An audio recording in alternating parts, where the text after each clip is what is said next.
Great. Thank you for that. Um, I'm going to be speaking today about how we're approaching the subject of historical research into disasters in physical archives.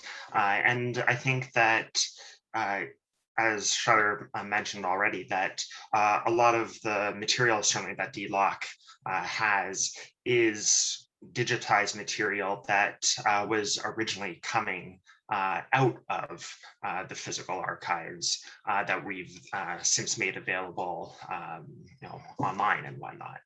So a lot of the concerns that we have in, doing that in-person research with the physical materials, I think really carries over into the types of materials that we're going to be finding online on the dLOC website, and certainly for other types of materials as well, those born digital materials, we're going to find similar concerns there as well. But before I get into all that, I want to say where I'm coming from in this. So I come to this work as a scholar of Haiti, and specifically as one focused on the 1915-1934 US occupation period. And my work largely focuses on matters of public health and disease during the occupation. But from that basis, I've grown concerned with the history of disaster in Haiti, both during that period and more broadly. And in many ways, my research on disasters stems out of that kind of serendipitous encounter that Schuyler was speaking to us about and detailing last week during the Dreaming with Data workshop, for those of you who are there for that. Myself, I was in the US National Archives reviewing files of the American Red Cross, which was active in Haiti during the occupation, when I came across documents about a major hurricane that struck Haiti, Haiti's southern peninsula in 1928. It was supposedly the worst hurricane in 42 years. The storm left hundreds dead and thousands homeless, and wreaked havoc, in general. Now, that storm and really all the other hurricanes of the era were essentially left out of the historiography of the occupation. But stemming from that one encounter, I've since come to see the occupation as being defined by disaster, and have likewise come to understand the occupation as being foundational to the experience of disaster during that period. And I bring this up because it points to what I think must be our starting point in this conversation. And it's actually where Schuyler started us as well. And it's the question of how we define disaster. In the example that I'm starting with, it means questioning what really is the source of the disaster. Is it that climactic event, that hurricane that blew in 1928? Or is it the broader military occupation and all the various social dislocations that came along with that? And this line of questioning comes out of an insight central to disaster studies scholarship. And then that's the idea that disasters are socially made, that they stem from an interplay between the environment and the particular organization of society, wherever that society happens to be. And it comes from a recognition that not every deluge or tempest or tremor results in disaster, and rather that environmental hazards like wind and rain and floods, fire, earthquakes, and so forth only result in disaster when they affect a human population that has been made vulnerable. So that is when the social, economic, or cultural factors prevent the population or part of that population from being able to adequately withstand hazardous events. So as we think about disaster then, we need to be thinking about it is more than just a specific event, a specific hurricane, a specific earthquake or whatnot, and think of it as more than just a simple environmental occurrence. So we need to recognize that if we limit ourselves to thinking about or researching disaster in the frame of an event, a single event, we miss out on so much. So we miss out on the forces, the politics, and the structures that make people vulnerable and leads to an acute crisis. And we miss out on the cultural ramifications and people's responses to disasters. And we miss out on the different ways that disasters can be experienced and understood.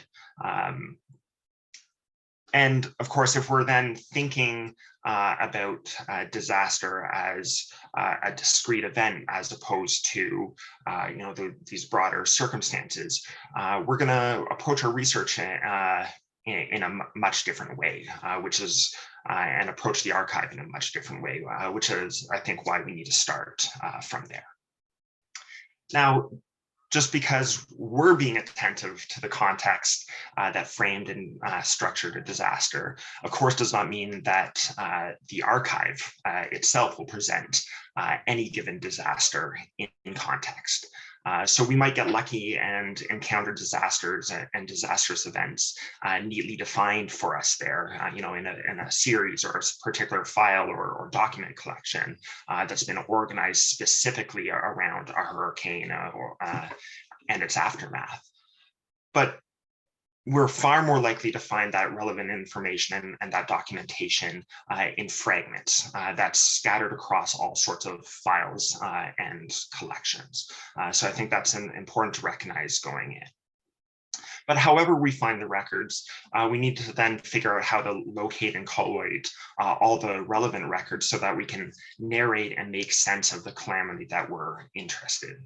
And to do so, it's crucial that we interrogate the context in which records make it to the archive in the first place. So we need to ask, who produced those records, who collected them, why, and to what end. To go back to the example I started with, the documents coming from the American Red Cross are concerned, with a very particular focus about bringing in aid and the requests from the U.S. occupation forces and how they're structuring that. And they're being returned to the United States and entering the archive there in order to support the institutional memory of the American Red Cross.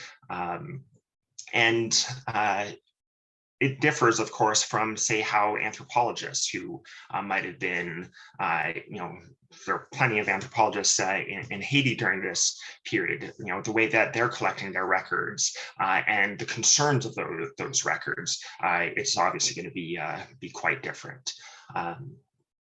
Now, these, of course, are standard questions for historians across fields, but I think they're particularly relevant here because I think they help us focus our search and think about where we might find particular types of sources or particular perspectives. And it also helps us place it's also a place where, thinking about method and thinking about ethics of our scholarship really meld together. That I don't think that, ethics is a thing that we need to put on after the fact, but we can build it in together as we're working through an archive. And of course, we don't want our understanding of disastrous events and disastrous processes to be defined by or limited to how powerful actors understood those matters in the moment that disaster took place. So doing the work to understand the archive allows us to understand the frame in which we're working, and it lets us understand whose perspectives and whose experiences are missing and why. Because there will be silences in these records, and we need to attend to them. Most of those silences are going to be tied to the logic and origin of the collections that we're finding and working with. So again, the Marine Corps records from the occupation are going to be very concerned with things like order, maintaining order after the hurricane or the fires in Port-au-Prince or whatnot, and the we're not going to hear so much about the impacts on people in those records, or newspaper accounts from Port-au-Prince-based newspapers. They're going to put a very Port-au-Prince-based perspective on a disaster that happened, in Haiti's southern peninsula. So there's going to be silences as a result of those logics. And of course, many of these silences are going to conform to the patterns that we expect, things of, categories of race and gender and class and whatnot. And none of that's new either. It's, the same issues for all historical research.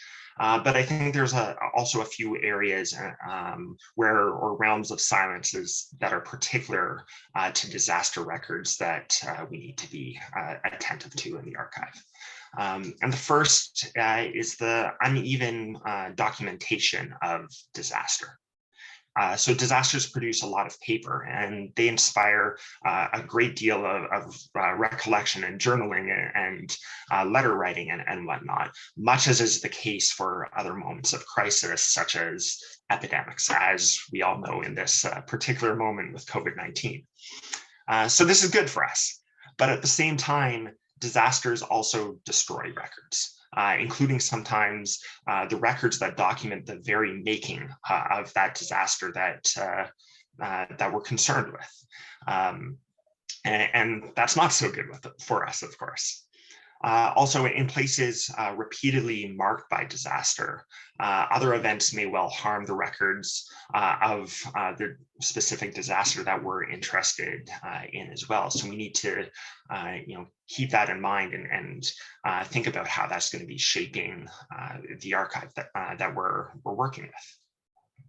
And I do also want to note that history of disaster is often also a rationale for holding records elsewhere. So in my own research, most of the archival sources I work with are actually based in the United States, not based out of Haiti. And, that has to do with the way that the Marines brought all their records back post-occupation. But it's also, stories of we can't return these records, and in the same way that museums claim we can't return cultural patrimony because of the risk that's going to be there. It's the risk of disaster. So I think that's important for us to be attentive to as well. Another area where silences really move into the archives here, it has to do with the time frame of how we think about disasters. And again, records about disaster tend to be very event focused. So figuring out that longer story, the before, the after, often requires us to look in different places. And we need to recognize that this archival logic really reinscribes the idea that a disaster is but an event, and it works against us seeing the bigger picture. So it's not to say that it wholly prevents us from getting at things, but there's very particular silences in disaster-focused collections as a result. And the last area of science that I want to highlight right now has to do with that category of trauma. It's the question of, is the trauma of the disaster properly captured in those records? And personally, I find this can be very disaster specific and largely dependent on whether there were journalists or activists or government officials or increasingly these days, archivists or others who are interested in collecting stories from the people affected by these disasters. So while, after the 2010 earthquake in Haiti, we had things like the Haiti Memory Project that was documenting the stories of earthquake survivors. Often this is not the case, and we don't have those stories in there. So if we do find that the records contain details and stories of trauma and truly reveal the human toll of the disaster at hand, we need to then ask ourselves how we're going to engage with those accounts responsibly, how we're going to write about them, how we're, this is a thing that, a concern that, again, goes beyond just disaster study scholarship, that when we're talking and writing about the legacy of colonialism and slavery and whatnot as well, we have to be very attuned to how we're considering these traumas, and not showing the importance of these, and showing the real toll, without making this just about the trauma, recognizing how people are navigating these things and dealing with this violence, and showing the whole, as much as we can anyways, the whole personhood that's involved in there. So we need to be careful, when we're coming across these, that we're not just pushing out stories and pushing out images of violence, of injuries, those visible scars and whatnot, as important as obviously that is.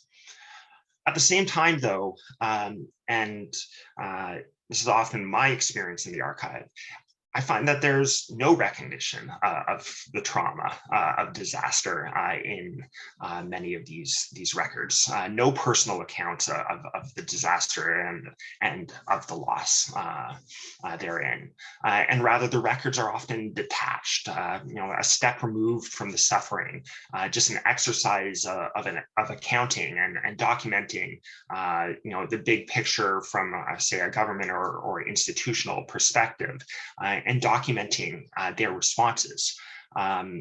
These records tend to be more focused on property than they are on people. So we hear about the buildings destroyed. We hear about the crops lost. Maybe we get a death toll or an injury toll. But how that's going to impact people, each one of those 200 killed, how does that impact their families?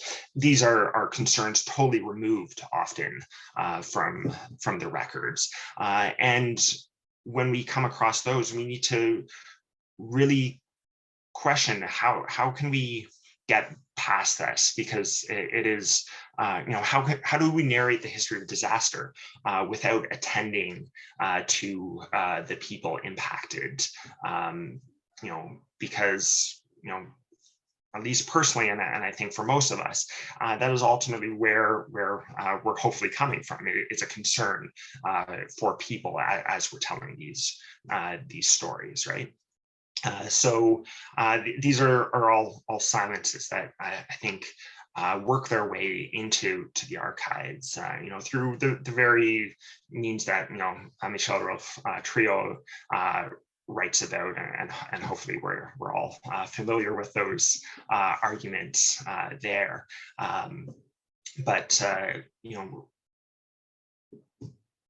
they become baked into the archive and baked into what we're working with in those physical holdings, as well as in the digital versions, the digitized or the born digital records, potentially as well.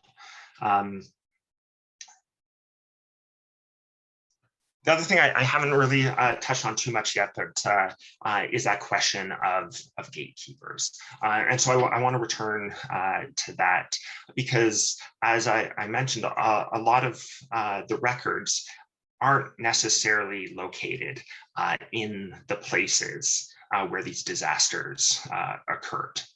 So, records from, international aid organizations like the American Red Cross, records of, in my case, the occupation forces, but, all sorts of other records that have made their way, to the United States, to Europe, to Canada, through all sorts of legitimate and often not so legitimate means, ultimately means that these records are fully inaccessible and are literally kept behind gates to many people as well, particularly the people impacted by these disasters or their descendants and whatnot. So we have to be think through what that means and the stories that we're telling and who can tell these stories as well, because there are these then institutional gatekeepers, keeping these stories locked in the archives in a lot of ways. So I think I'll leave it for the moment, but my broad point, I think, is that as we're thinking about the ethics of doing research on disasters in physical archives, but also using digital data sources as well, I think it's important that we're building in these ethical concerns, ethical questions into our research methods right from the beginning, and these aren't necessarily oppositional ideas, that we can do them, and good research is often dependent on having these ethical concerns built in right from the get-go. So I'll leave it at that, and we can keep chatting a bit more afterwards, I think.